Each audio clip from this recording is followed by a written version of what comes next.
everybody. This is Thaddaus Dawson with the 10,000 Black Appraisers and 10,000 Minority Appraisers podcast. Today we have a very special guest, Dr. Andrew Muhammad, an ag economist from the University of Tennessee and one of the most brilliant minds in the agricultural field. We have been truly blessed today. Uh, I'm so excited. I'm just going to jump right in. I had the pleasure of meeting Andrew. We served on a panel together at the Policy Summit in Houston, and some of the statistics and demonstrations that he gave were way over my head and extremely mind-blowing. So he agreed to dumb it down for me a little bit today and come on to the podcast. So he's got so many accolades, and he's actually agreed to help us out in between grading doctoral thesis to see who else is going to join him in the ranks of becoming an ag doctor economist. So without further ado, I'd like to go ahead and turn it over to Dr. Andrew Muhammad. No, thank you. And thanks for that kind introduction. Yeah, humbled by it. Not sure if I want to claim the title of most brilliant, but even if you left off most, I'd still be humbled by it. And it's just like at the barbershop, you got the top five. You know, everybody got the top five. So in ag econ, I'm gonna take you every time. I'm blessed to have another partner who's a brilliant economist, William Michael Cunningham, but he's not in the ag space. Right. So I'm trying to put together my economy dream team so we can see what's going on and how it's impacting the people. Oh yeah, no. Hey, well, thank you. I look forward to your questions, and just to sort of say a few words about what I do before we jump right in. So, and as you said, I'm a professor with the University of Tennessee. I'm in the Department of Agricultural and Resource Economics, professor, and also hold what's called a Blasingame Chair of Excellence in Agricultural Policy. I mainly work on international trade issues. And have been working on international trade issues for over 2 decades now. Spent almost 10 years with the U.S. Department of Agriculture working on trade issues, and also now starting a second term. But I stepped off a while and recently reappointed to what's called the Agricultural Policy Advisory Committee, APEC, which is a committee commissioned by Congress to provide trade policy advice to the Secretary of Agriculture, as well as to what's called the U.S. Trade Representative, which is sort of the chief negotiator and the chief representative for trade issues, which is an office out of the White House. So it was so important that you do all of that. The list was just so long. And, you know, I didn't want to inadvertently leave none of those accolades off. You know, I didn't, no disrespect intended, but I couldn't do it the justice that you just did. Right. So I'm humbled and thankful that you are here and giving us this opportunity for us to give it back to the people. So what we've been doing is fighting for the forgotten communities. And what I want to delve into today with you is how the tariffs impact the economy locally, domestically, and internationally, and then how it trickles down to the farmers, and then more specifically, the Black farmers. Right. But you have the whole spectrum from A to Z from a worldwide perspective, and I don't think people really understand the impact that these tariffs are having. And some people feel like they're more performative as opposed to substantive. Right. And you can speak to that issue. So I'm just gonna go ahead and shut up and let you have it. Yeah, I think so. In a very basic sort of sense of tariffs and what they mean and what they represent, they're essentially a tax on a product that's produced in another country that enters the United States, right? So if you buy a product from China, the European Union, and obviously as a producer, all right, or some intermediary or firm, not only must you pay the actual foreign company, you also pay a tariff or a duty to the government, right? Whatever that is. And so if it's 10%, and you buy $1 million worth of products from a particular country, 10% of that value must be paid in a tariff. So that'd be, say, $100,000 to the government, right? That's a 10% tariff in that example. The question is why? Why do we do it? Some time ago, and this is sort of the early days of America. I mean, tariffs were the main sort of means by which governments raise funds. So this is long before the income tax system. Now, but the reason why we do it today is because, in theory, tariffs are used to protect domestic industries, right? But in effect, what they do is make imports more expensive. And so therefore, domestic industries do not have to be as competitive, which is really the point. But what it also does is it allows domestic firms to increase prices. And so what you get whenever you impose tariffs are higher, you get fewer imports and higher prices. All right, so, but here's the downside. All right, so right now we live in a world where people, for whatever reason, believe that imports are bad and exports are good. All right, we tend to see imports as competition and exports as sort of sales that benefit the United States. And we often ignore the fact that there's a lot of economic activity associated with imports, in part because we import inputs, like we import products that are not final products, but products that then get further processed and transformed into finished goods that we buy as consumers. And that economic activity benefits domestic firms. So one of the things, can I jump in Yeah, there? How is that impacted by, say, minerals from Africa in order to build the chips and responders, minerals from China, things that we definitely depend on but do not produce?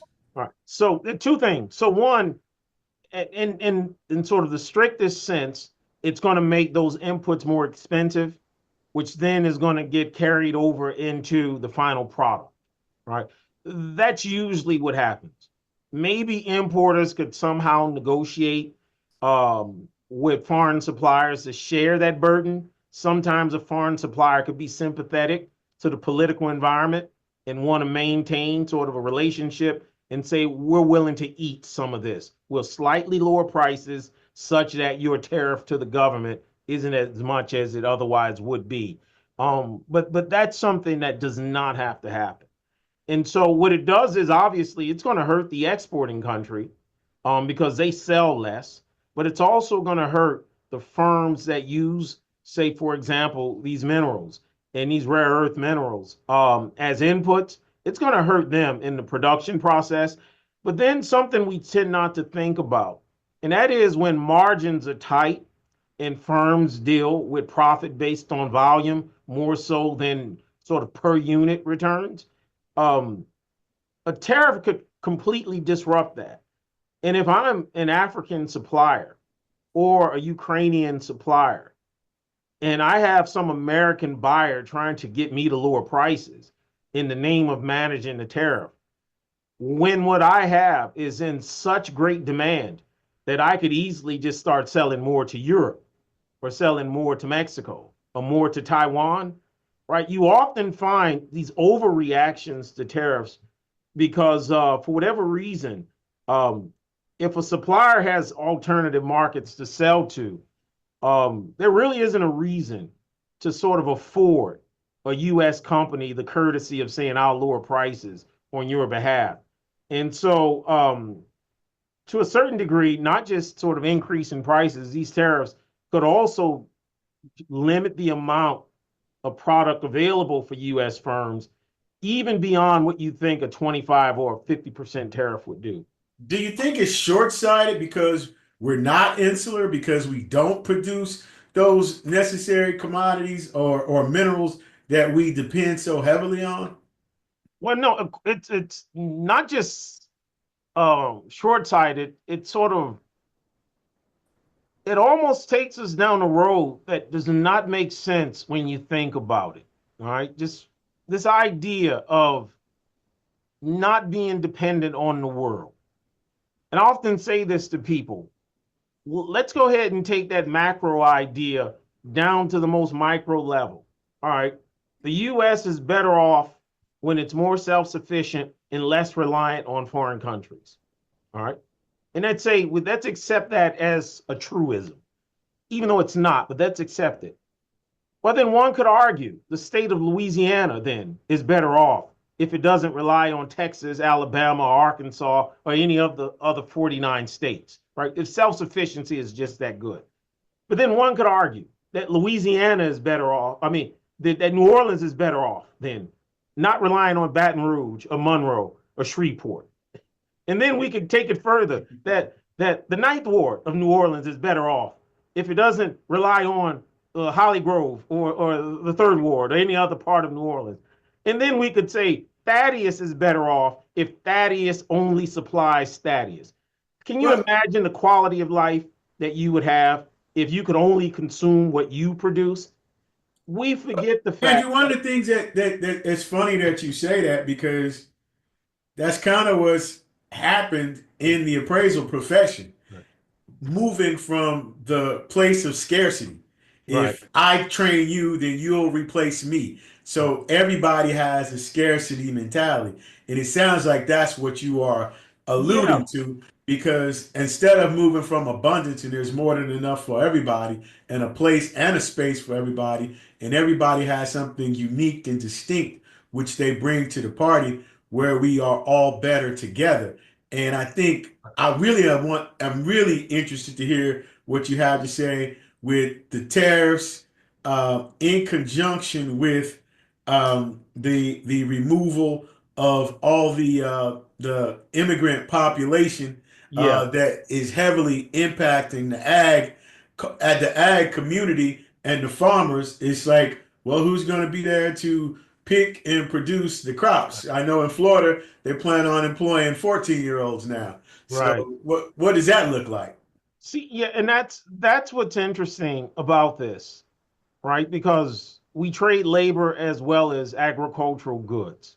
And the agricultural sector has been increasingly more reliant, particularly in fruits and vegetables, but even in, say, some of these meat processing plants. The agricultural sector in the United States has been increasingly reliant on migrant labor. One could call it imported labor, right? But instead of an outright tariff, or you could always go back to slavery, go back to slave labor. Since we're making America great again, right? I'm gonna let you have that one. But what's interesting is it's sort of a double taxation on consumers on both sides, right? That you have tariffs on imports that leads to higher prices, but then you restrict the amount of labor, which means that U.S. producers will have to pay more in order to get workers, which then increases production costs. And so you have two things that people are not sort of taking together, and that is restrictions on migrant labor, in addition to tariffs, is going to lead to higher prices, even beyond what we would expect from tariffs. And the question is why? Why are we sort of, and I use the term we, or the royal we, loosely. Why is this happening? And the reason is we seem to be under the impression that the country is at a loss. And that's not just the narrative on the Republican side. It's a narrative you often even hear on the Democratic side. And even then, probably even more so prior to the Trump administration. And here's what's happened. Manufacturing in the U.S. has continued to increase. People don't know that, right? Even automobile production has not declined. It's just moved south to other places, but we have lost certain sectors.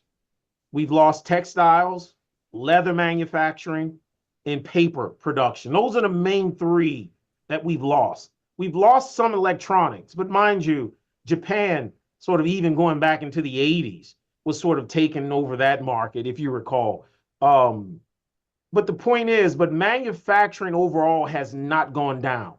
But we've seen huge declines in manufacturing employment, where manufacturing employment used to be about 30% of total employment, say in the 60s. Now it's around 10%. So we've seen huge manufacturing job loss. And So is that a byproduct of NAFTA well, and no, that's the point. and company profits and Well, companies putting profit over production domestically? And so at this point, it's like how much money can you make or how much money do you need? And I know I jokingly talked about the slave labor, but right, that is one of my really biggest concerns at the way they are incarcerating people right. wholesale. It's only a matter of time before Well, they're right. locking folks up, and then we back to prison labor.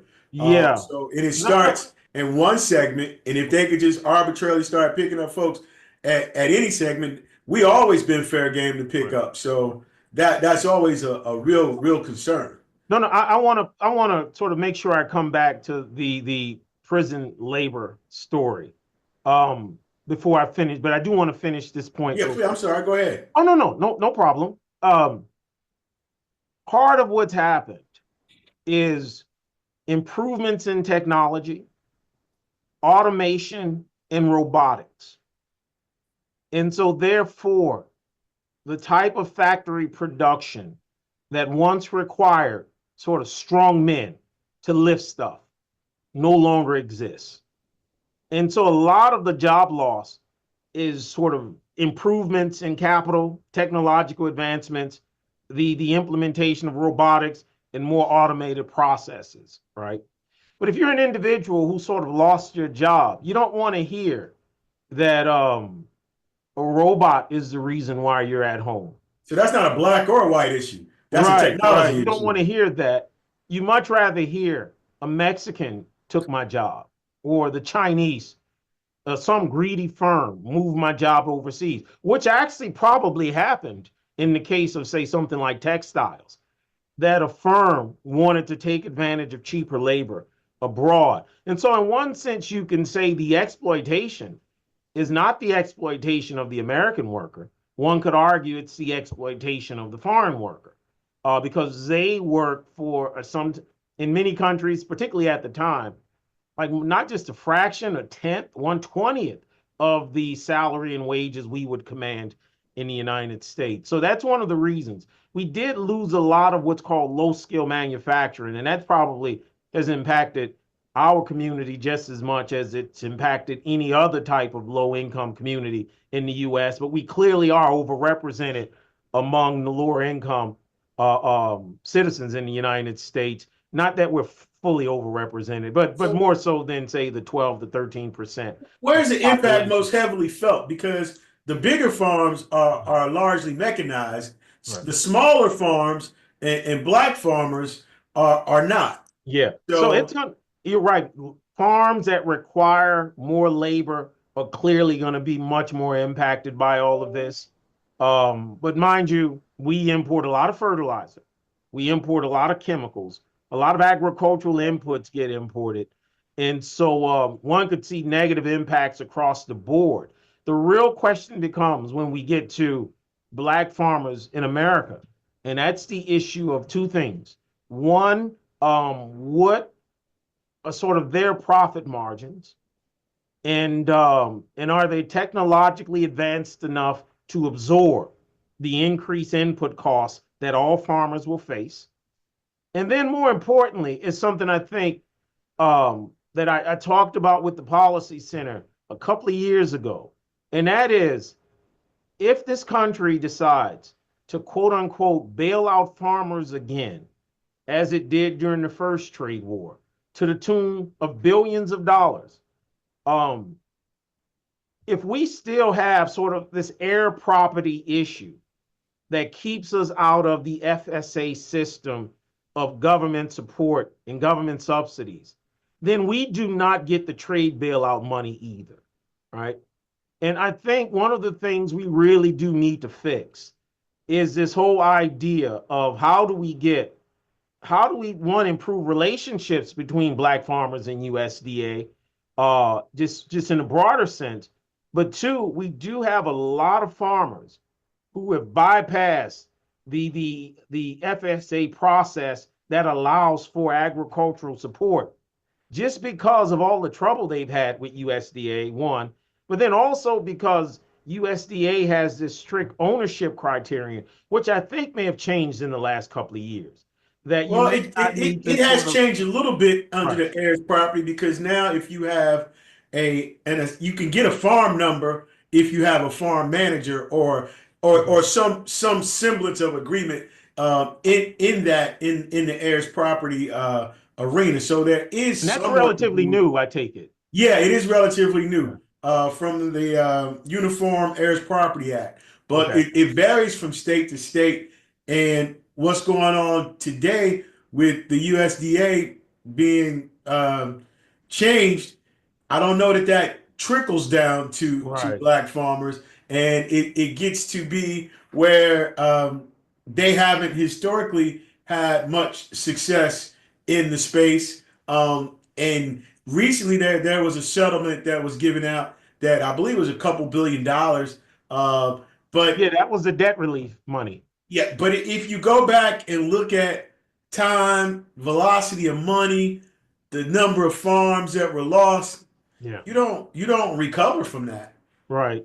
And one of the things that uh, I've been looking at, one of the things that Bill always talks about is it take 500 years to close the wealth gap. Yeah. Um, I think I believe it'll take what $200 billion to close the poverty gap. I believe that's more realistic and something that I would like for us to be Yeah. able to work towards and getting back to rural living and increased quality of life, Yeah. better quality of food, mixed use housing, where we have more communal. We've done a lot of stuff in the valuation space as far as land trusts and cooperatives. I believe that is a model for affordability, and it's a model that we have utilized in order to survive in the Black Belt since the very beginning. Yeah. And man, you bring up something that sort of separate from international trade, but I've written about this a little bit, and that's the two Homestead Acts, the one of 1862, and then the Southern Homestead Act of I think 1866. Right, these were, the first is the one that pretty much lasted up until the 1930s, even though I think officially someone made a homestead claim in Alaska probably as late as the 70s, but it really became um, sort of no longer used, I think, around the Great Depression. But remember, those were the acts that allowed particularly European migrants to just sort of find places out west on public lands. Um, and they would just simply sort of pay a filing fee. And after so many years, the It was government like ten would give that dollars or to them. something like that. Yeah, it was real cheap. It And was, then how does that you take that and you combine that with the Merle Act, um, that is where they took all the Native American land and then sent exactly. everybody to Oklahoma. Right, So that's 11 million acres right there. right. And those land grants today have more money than God. Right. So, but see, here's the thing. Now, homesteading was hard for all, but at the time of emancipation, one, we couldn't participate before, um, and even if we were not slaves, we couldn't participate because we didn't have citizenship status. But even once we were emancipated and they passed the law that made Black Americans citizens, the hostilities that blacks faced did not allow us to take full advantage of the Homestead Act. Now they passed what's called the Southern Homestead Act, which was similar in principle. Instead of 160 acres, it was 80 acres, if I'm not mistaken.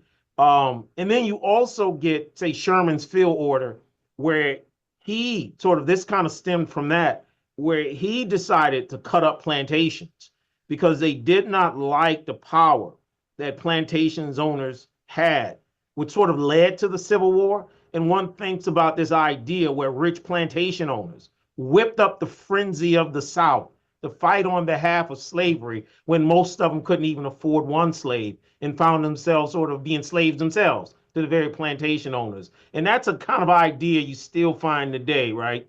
And The that's rich kind of the being able to whip up romanticizing the poor. about what really happened. Huh? That's about romanticizing what really Right. happened Exactly. and changing the narrative. Right. So you have you. So here's the point.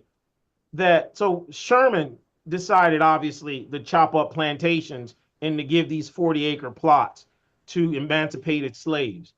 With the assassination of Abraham Lincoln, Andrew Johnson reversed all of that.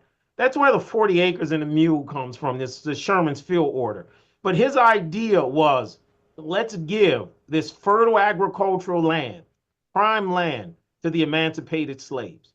And a lot of people was pushing for that. Andrew Johnson said, no way. Now, mind you, in the name of, say, private property and capitalism, he said that the owners should get this back. But the truth is, the issue was he had particular problems with seeing emancipated slaves with the best agricultural land down south. So Well, finally, I think part of that is you can look at that as a reversal of DEI today. exactly. You only get maximum 5 years of relief. Then we gonna turn back the hands of time. Y'all getting Oh, too close. We only yeah, have now, 400 right. years. You get 5, we get another 400. And so Now, it's like we never get a chance to breathe. yeah. And I talk about particularly in the appraisal space. Imagine every game you play is an away game. Right. You never get the home field advantage. You never get a call, or as in Nipsey Hussle said, we get a bad hand, then we get a bad plan. And Right. so we always playing defense instead of playing offense in a reactionary mode. So, but look, so here's what happened. So they passed the Southern Homestead Act. Um, Now the problem is the public lands in the South was swampy, mostly flooded, poorly suited for agricultural production, and was probably selling for 13 cents an acre anyway. But this was sort of the land that was afforded to sort of newly freed black slaves. Only a couple of thousand out of the however many million sort of took advantage of it. Unfortunately, it did not even last that long. Like when But once the Reconstruction era ended, um, racist Democrats at the time said, "Let's do away with this." But here's one last point, because I know you have something you want to say. Here's no, no, no, you go ahead. I'm here's the not. one thing that was sort of key. Even for those who managed to make it work, right? They were frightened out of that land, terrorized out of that land when railroad companies started building through those towns and through the land owned by these emancipated slaves. They had no regress to get proper value for it. And so, and whites at the time would side with the railroad companies. And then northern timber companies would come down south. This is when sort of the demand for pine and spruce and all these things for home building got real high. Um, at the time, if you were an emancipated slave with say 40 to 80 acres with nothing but pine, you did not have the equipment to clear cut that for agricultural production. But if you didn't satisfy the homestead requirement, you would lose it. And timber companies just came and swiped all of that up, and because they were just looking to chop trees. They And do so that today with the heirs property, but right, even some of that swampy property that you talked about was in South Carolina, North right. Carolina, Hilton Head, Savannah, and we can't. They came back and took that as well. So So the point is, we've been struggling in agriculture since not just at emancipation, we struggled as owners, but we've been struggling as laborers. There's this unique relationship between the children of Africa and the agricultural system in the United States. Um, that's not just ugly, but beyond ugly. And it's clear that we still sort of are suffering to this very day. Hence the reason why you don't get a lot of students flocking to agricultural majors. Is something we really do need to turn around, I think, at historically black colleges. The animal sciences seem to be fine. Um, but certainly say something like agricultural economics, agribusiness, man, it's almost like they're dying majors at well, the to your 1890s. point, it's part of our outside the barn series Right. that we're talking about, and this upcoming weekend we are having a series outside the barn: careers in appraising and farming and agriculture. Appraising and farming are the two least diverse professions in the country. They're one and two, but they're also the key to wealth building. And so these are things that we want to try to help with to be able to get over the shame of slavery, get back to the land. And it's funny that you talk about the children from Africa. I do believe there is a spiritual component to highest and best use that we studied in Africa, that we have today when we get back to the farm, that the indigenous community also had a connection to the land that was spiritual. So that's one of the things that I'm working on, a spiritual component of highest and No, best. no, that's good. No, that's real good. And so, yeah, but now let's take it back to, I guess, the international trade issue. One of the things I am concerned about is sort of food prices for low income households. Right? Food is already particularly expensive now. And actually food prices went up quite a bit. One could argue as a function of whatever relief that one could say was excessive during the pandemic. I mean, I'll leave that up for to economists to sort of justify. I mean, economists that work on inflationary and macro issues. But the point is, food was already expensive. And this Especially at $1 an egg now. right. And this is going to make food even more expensive. And I get it. No, no, I do. But the one thing I do want to say to the audience is that when it comes to agricultural products, we are not importing competition. Now, some products may compete, but we import a lot of fresh fruits and vegetables, and that usually occurs during a period that's out of season for US production, which allows for year-round consumption of fresh fruits, fresh vegetables. Now, to be clear, that the marketing window of imports is getting wider and wider. So I do know there are U.S. producers who see sort of imported fresh fruits and vegetables as a threat and would love some protection from it. But obviously that then hurts consumers as well as the wholesalers that sort of facilitate the importation of fresh fruits and vegetables. The second thing I'll say is a big part of this so-called agricultural trade deficit that we now talk about is beer, wine, and spirits. Um, I'm sorry to say to the average American that if you want to solve that problem, you need to drink less. And for whatever reason, we just can't produce enough beer or enough wine or enough liquor to So that's satisfy grapes and our wheat. demand. What all do we need to do? Do you see two questions on Yeah. that? Um, we drink a lot of beer, a lot of wine. And a So lot of spirits. yeah, a lot of spirits. So Yeah. that's wheat and Yeah. barley production. Cognac from France. That's Okay. and tequila from Mexico. It's bigger than what you think. No, I'm picking up what you put down. Do you think aquaponics and hydroponics are a solution to a year-round production? Man, here's what it depends, right? Obviously, in a world where if we sort of run out of land, and as you get sort of residential areas expanding into sort of rural communities, urban sprawl, right? We really will need some alternatives. Um, and so one could see this as a viable option. Obviously, it's probably a little further in the future than we would like, but clearly we need to invest in it now, right? Well, And they're building a 70,000 square foot facility here in Clayton County. The Andrew Young Aquaponics and Hydroponics Forever Young Foundation is building that here, and right, no, they're no, they've been expecting at it great a things. while. No, no, not when I say invest in just meaning that we are at this stage where no one is necessarily expecting it to be as cost efficient as traditional agriculture. But certainly the more and more we do, it could one day become not just as cost efficient, but even more cost efficient. And then clearly, yes, one could argue, yeah, that it could sort of help with the import problem. But one, I don't sort of see imports as a problem. But yes, alternative means for agricultural production is something we should always invest in. I would caution people. The goal of this investment is really about making the sector more viable, as opposed to sort of seeing imports as competition. What about the tariffs and the impact to our neighbors, North Canada, South Mexico?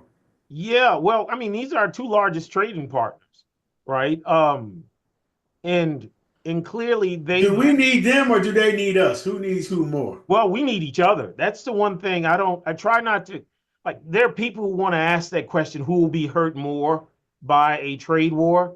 The answer is really it lies in whatever more means to you, right?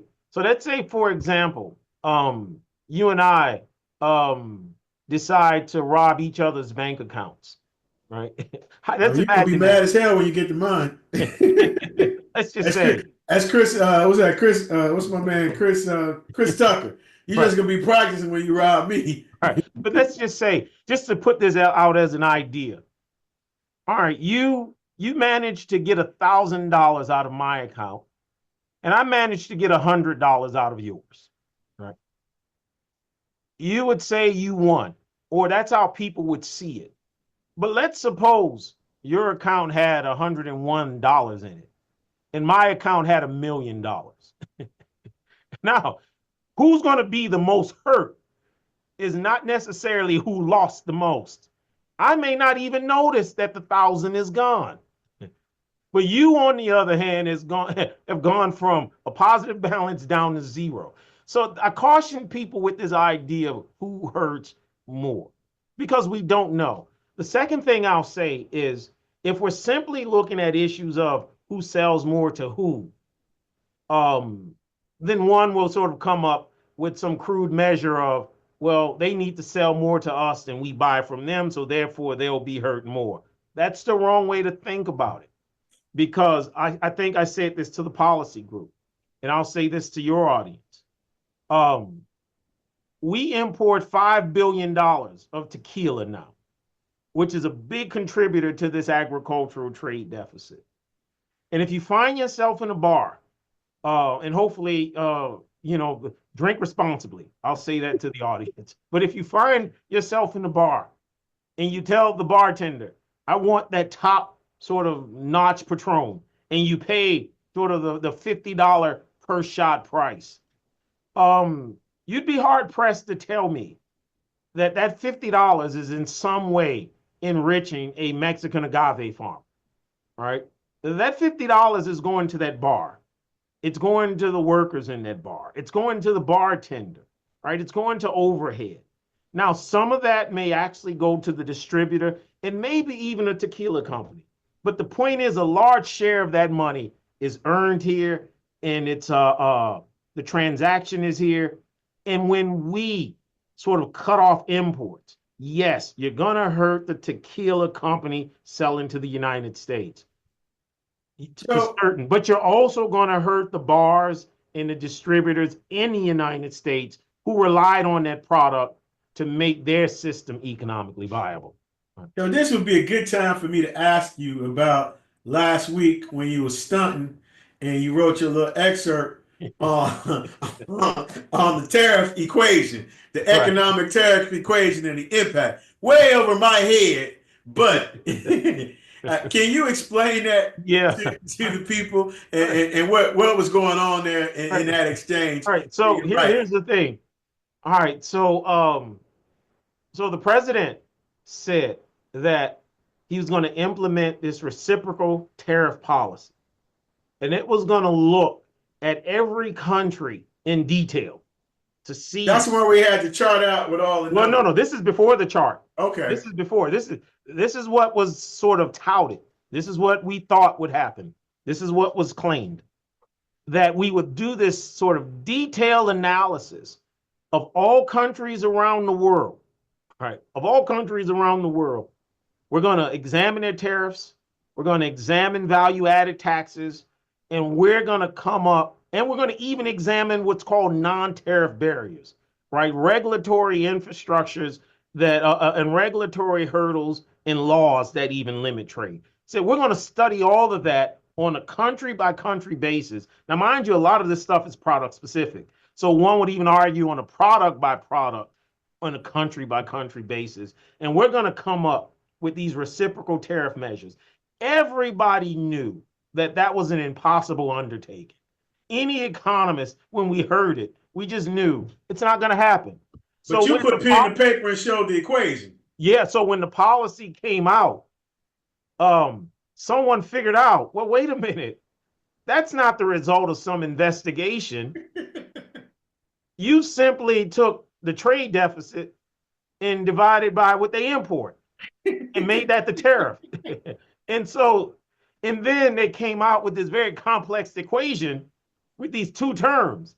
And you say, well, okay, I think I know what those terms are, but they multiplied together to be one. And one time anything is itself. So everything washed out, and it was simply back to just some relative amount of trade. So if you just so happen to be a country that sold more to the US, it could have been $100 more.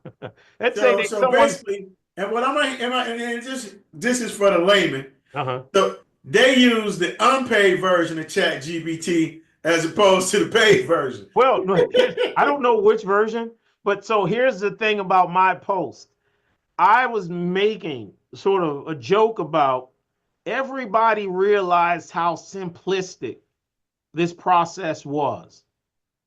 So I said, because I could kind of see what they did or what Chat GPT had done. So that's what they say, that this came from AI. And then I got the press release from USTR, and all they did was sort of present the equation.